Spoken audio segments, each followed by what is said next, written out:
Salut à tous! Aujourd'hui on se relance dans la fabrication du même couteau piémontais que celui que je vous ai présenté il n'y a pas longtemps. Alors bien sûr on va pas refaire la même vidéo et je vais pas vous remontrer tout. Par contre ce qu'on va essayer de faire c'est de s'intéresser aux étapes qui m'ont semblé importantes au fur et à mesure de l'avancement du couteau. Allez, on y va! Comme d'habitude on va commencer par découper les différentes pièces. Donc il y aura les deux platines et puis la lame. Pour ce qui est de la lame, on va laisser un petit peu de matière à ce niveau-là et puis un petit peu dessous aussi. Ça nous permettra, en fait, une fois qu'on aura percé l'axe et mis la lame en place, de venir percer au niveau du stop pin ici, de percer la lame avec, et comme ça on aura directement la bonne position en position ouverte. Et en position fermée, c'est pareil, vu qu'on aura un petit peu de matière dessous, là, ça nous permettra de percer proprement. Et donc la lame sera déjà bien en position ouverte et fermée. Après, il n'y aura plus qu'à venir détourer la forme dont on a besoin entre les trous. C'est une petite astuce que m'a donné Gaëtan de la chaîne Lampro Knives, donc on va voir si j'ai bien compris ce qu'il m'a expliqué et si j'arrive à le mettre en pratique.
Ça y est, j'ai terminé les deux platines et la lame.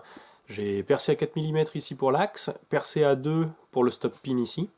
Pour le maintien de la fausse pièce, sur les platines, ce sera des vis en M1.6 qui seront utilisées.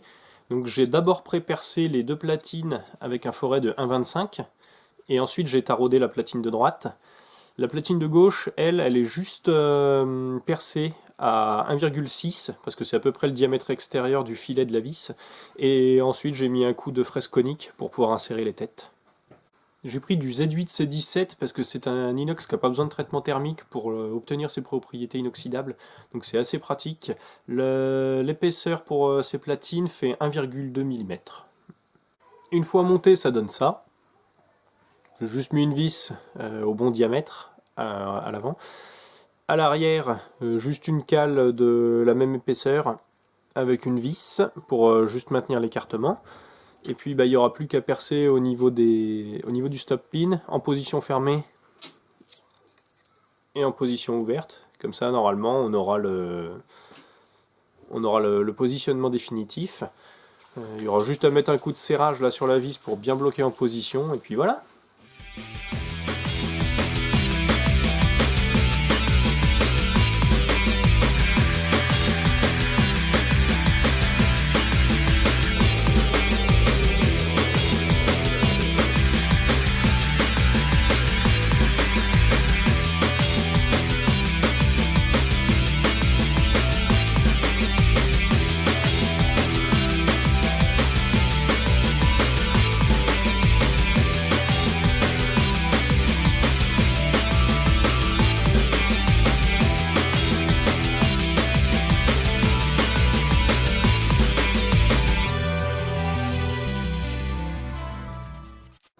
Ça y est, tout est ajusté.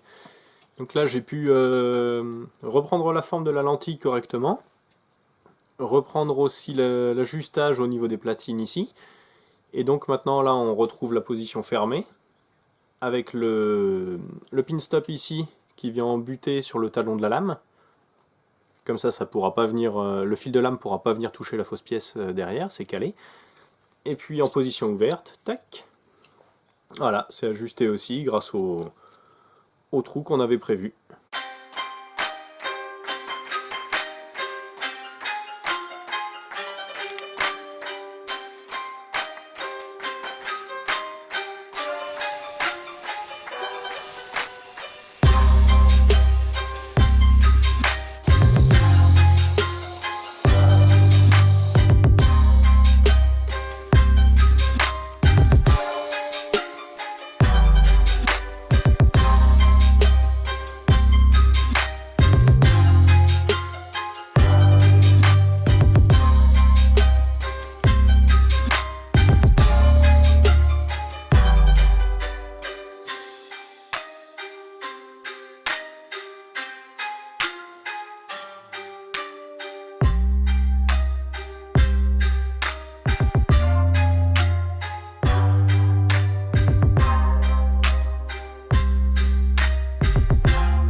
Ça y est, la lame est nettoyée et poncée.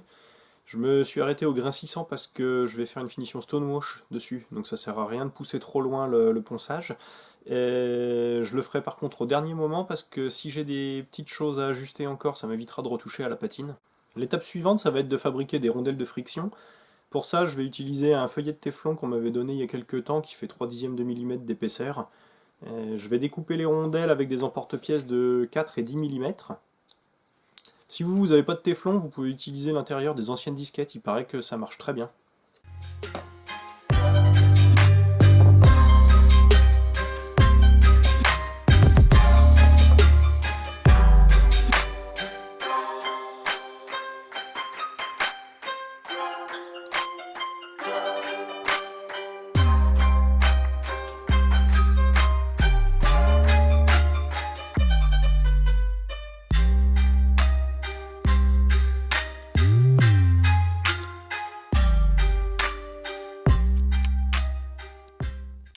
Ça y est, c'est en place. Alors les rondelles de friction, ça évite de rayer les parties d'appui ici, les parties en contact. Ça améliore aussi la fluidité à l'ouverture et à la fermeture.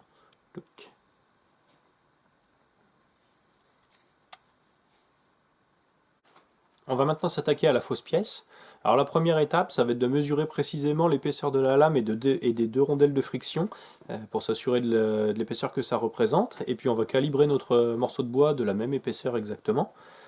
Ensuite, ce qu'on va faire, c'est qu'on va utiliser le petit gabarit papier là, que j'avais imprimé au départ, et on va se concentrer sur la ligne basse, là, qui est la plus importante, parce que cette partie-là, la lame ne doit pas venir la toucher. Donc on va la découper précisément. Une fois que ça va être fait, on va placer précisément le morceau de bois ici. Alors il y aura de la marge à l'arrière et au-dessus, peu importe, pour le moment, on s'attache vraiment à la partie basse de la ligne.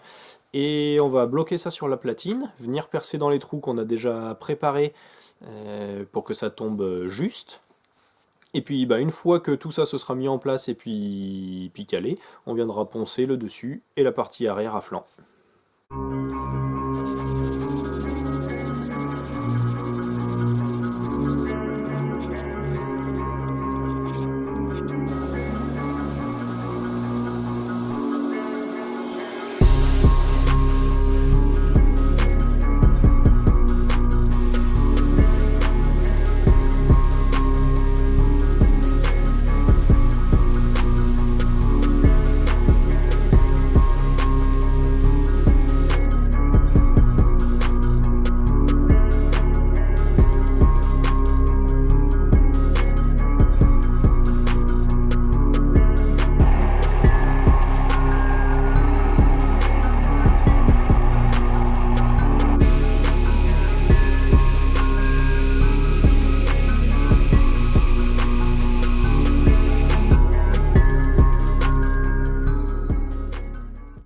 Je viens de terminer les plaquettes que je vais utiliser pour ce couteau-là.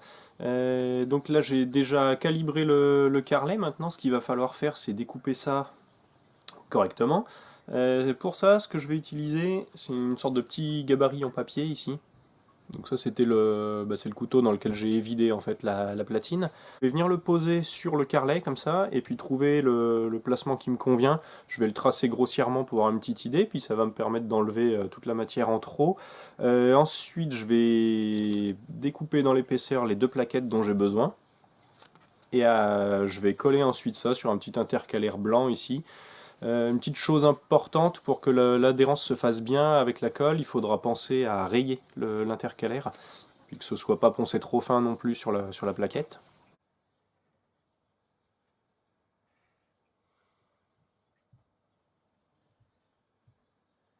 Maintenant que j'ai tracé à peu près l'emplacement là sur mon carrelet, je vais essayer de faire un placement bien plus précis en utilisant ma platine.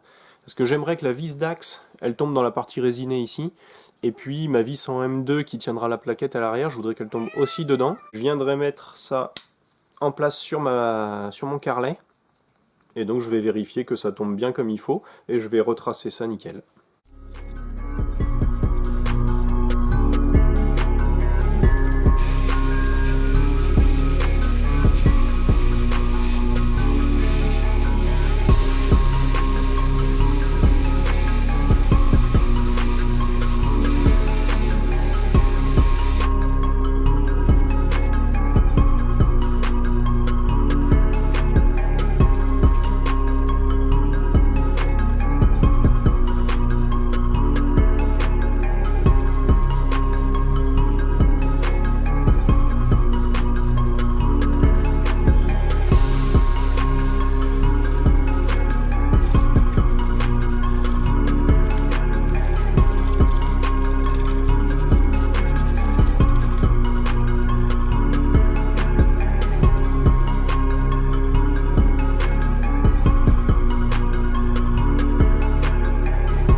Mes plaquettes sont maintenant prêtes.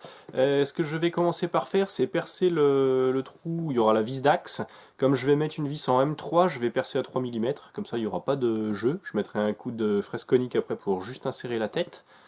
Et pour l'arrière, ce sera une vis en M2, donc là je vais percer à 1,6, parce que c'est le diamètre de pré-perçage nécessaire avant de tarauder. Et comme ça je mettrai un petit coup de tarot dans la plaquette en elle-même, et puis dans la platine pour vraiment que ce soit bien calé.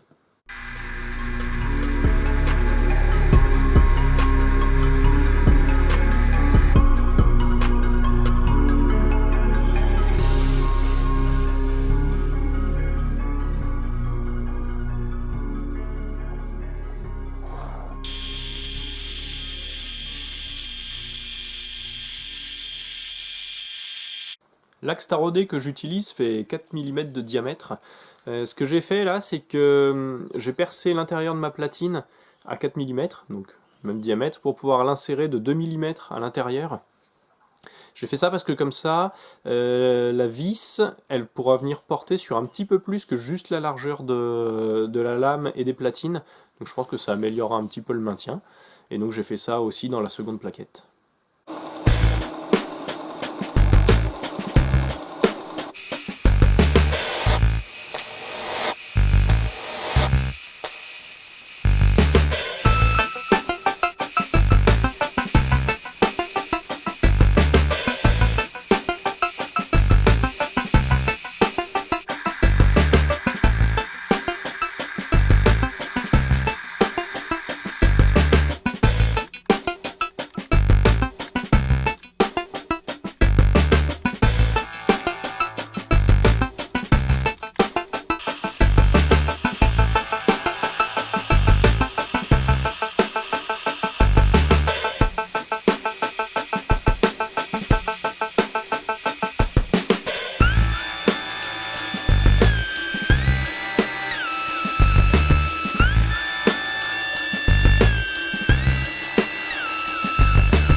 Bon, j'ai plus vraiment de voix aujourd'hui, mais on va essayer de finir quand même. J'espère que vous m'entendrez à peu près.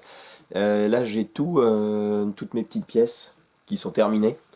J'ai fait les finitions, j'ai huilé, tout ça. Et maintenant, il ne reste plus qu'à assembler l'ensemble. Je vais utiliser pour ça du frein filet. Comme ça, tout sera bien bloqué et ça bougera plus. Ensuite, il restera plus qu'à faire l'affûtage et puis je vous montre le résultat final.